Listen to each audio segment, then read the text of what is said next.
Lord Krishna नमन 9th class के सभी बच्चों को वेरी गुड मॉर्निंग।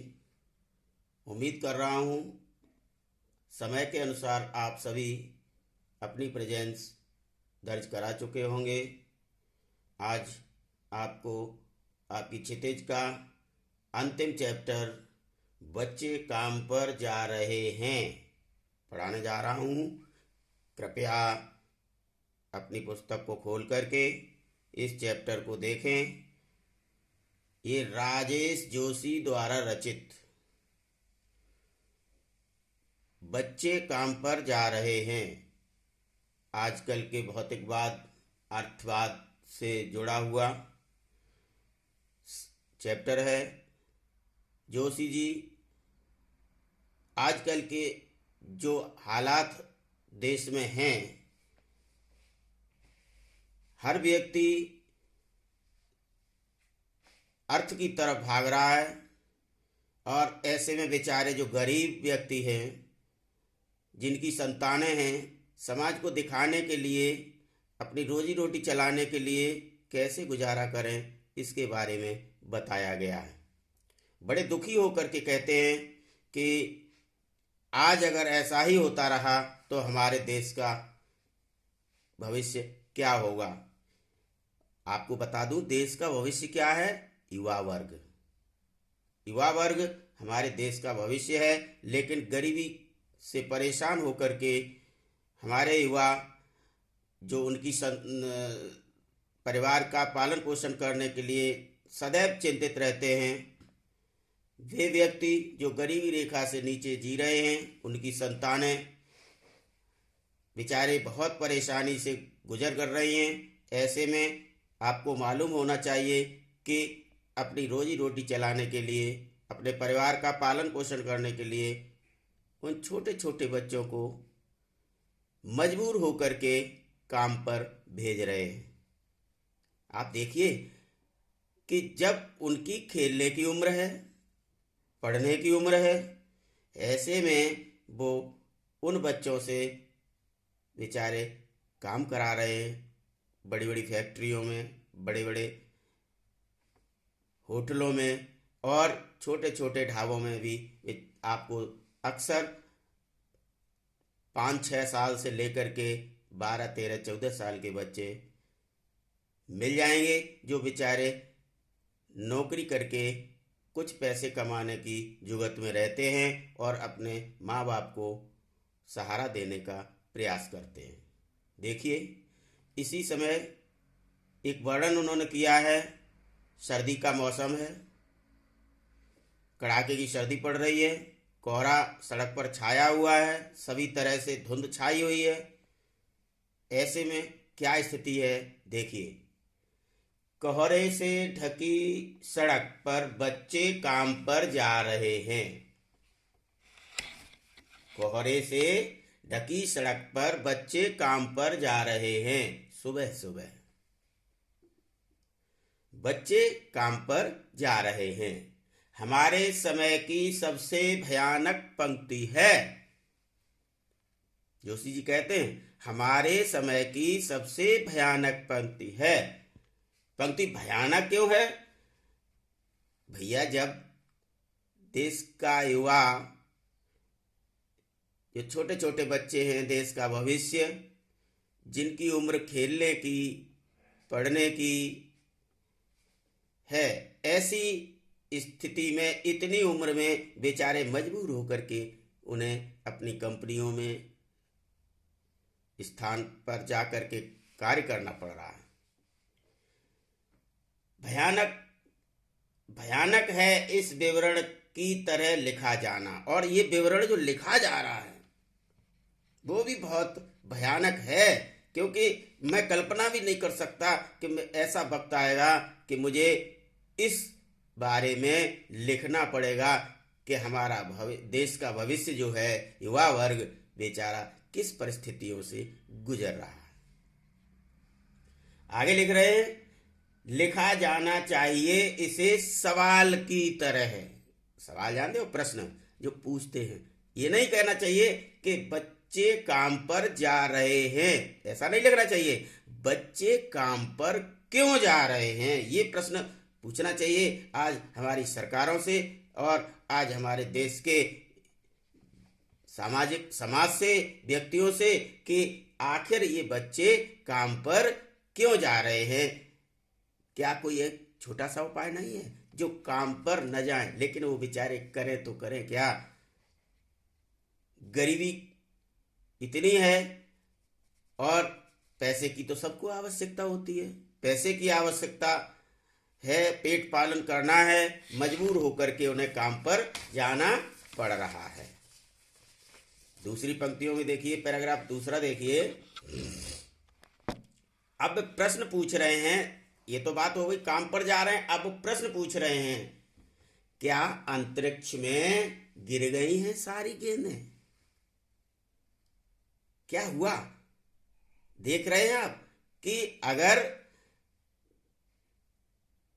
उस समय इनका खेलने का, पढ़ने का समय है, तो क्या इनके खिलौने अंतरिक्ष में गिर गए हैं? क्या दीमकों ने खा लिया है सारी रंग बिरंगी किताबों को? जब पढ़ने का समय था, इनके पास किताबें नहीं हैं, तो क्या उनकी किताबों को दीमक खा गई है? किताबें बची ही नहीं है ताकि इन्हें पढ़ाया जा सके, खिलौने बचे ही नहीं है ताकि इनको खिलाया जा सके, सारी रंग बिरंगी किताबें गायब हो गई हैं।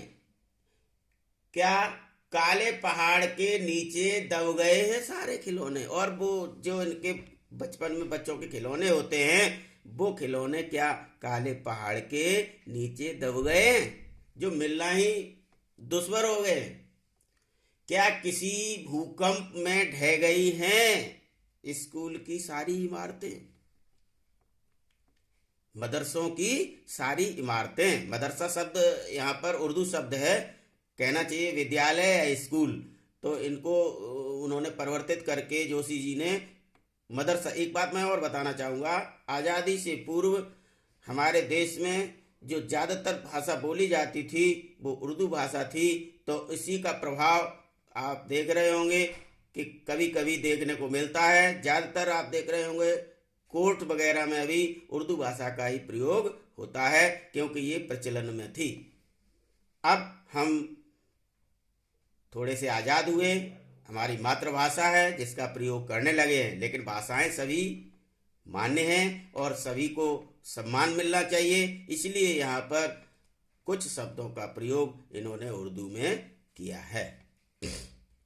तो कह रहे हैं कि क्या सारी किताब, सारे मदरसों, सारे स्कूलों की इमारतें जो थी, क्या भूकंप, मतलब काले पहाड़ जो आए, भूकंप आया है, इसमें दब गई हैं?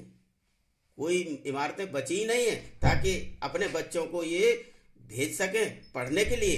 फिर उन्होंने कहा है फिर उन्होंने अगला प्रश्न पूछा है, क्या सारे मैदान, सारे बगीचे और सारे घरों के आंगन खत्म हो गए हैं एक? अब ये आप देखिए, बच्चे खेलने के लिए, जब बहुत पुराने समय की बात है,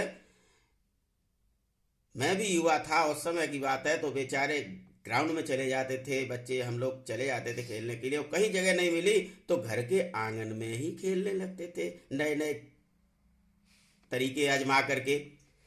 तो क्या अब इनके खेलने के लिए वो सारे आंगन, सारे बगीचे, सारे मैदान सब एकाएक गायब हो गए? इन्हें समय नहीं मिल रहा है, तो क्या ऐसे में इनको काम पर जाना पड़ रहा है? क्या ऐसी भयावह स्थिति कभी खत्म होगी? क्या हमारा देश ऐसे नौनिहालों को निजात दिला पाएगा काम से? ये प्रश्न वो बार बार सरकार से, देश से, समाज से पूछ रहे हैं।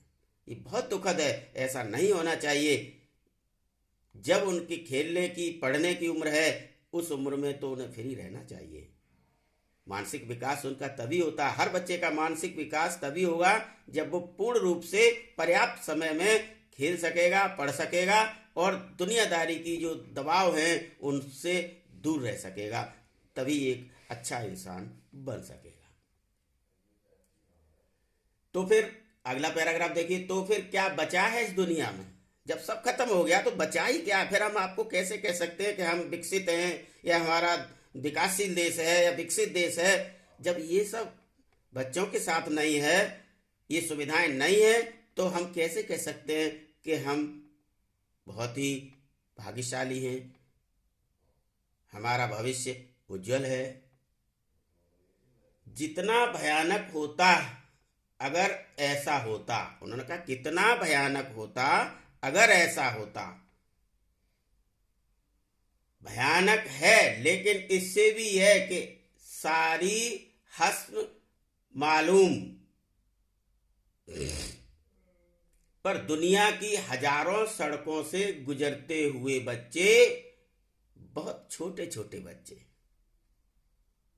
ये सबसे ज्यादा भयानक है, काम पर जा रहे हैं।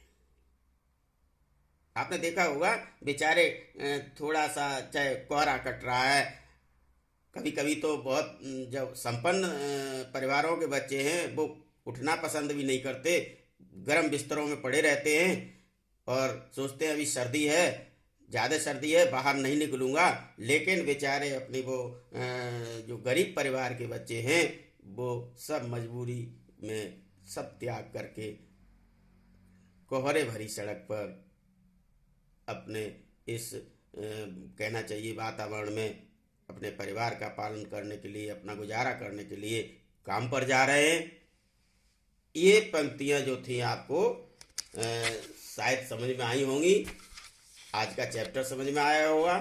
आप बच्चे, आप बहुत भाग्यशाली हैं, आपके परिवार के मेंबर्स ने, आपके माता पिता ने आपको इतना सक्षम होते हुए इतना बढ़िया माहौल दिया है कि आप अच्छे स्कूल में पढ़ रहे हैं।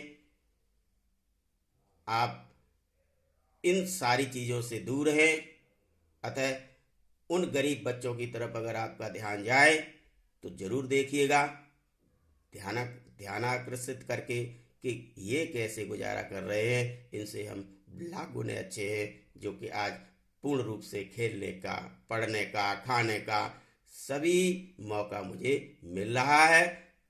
उम्मीद करता हूँ कि आप सभी आज के इस चैप्टर को समझते हुए बड़े ध्यान से पढ़ेंगे, अपने परिवार का नाम रोशन करेंगे, आगे चल के सुखमय जीवन व्यतीत करेंगे, ताकि गरीबी, मजबूरी, लाचारी, परेशानी आपको छू भी नहीं पाएगी। एक बार पुनः मैं सभी बच्चों से आग्रह करूंगा कि आप बड़े मन से पढ़ करके इन सारी समस्याओं को आगे चल करके दूर कर सकें। धन्यवाद। अब इस के बाद मैं आप सब इसको समझिएगा। मैं थोड़ी देर में आपके लिए इसकी व्याख्या एक जो है सेंड कर रहा हूँ, उसे आप करिए अपनी नोटबुक निकाल करके, और व्याख्या करने के बाद आप देखिए, फिर समझिए। अगर कोई प्रॉब्लम आती है तो मुझसे पूछिए, फिर उसके बाद मैं प्रश्नोत्तर दे रहा हूँ। पहले सबसे पहले इसके एक पैराग्राफ की थोड़ी सी 4-5 लाइनों की व्याख्या आपको करनी है।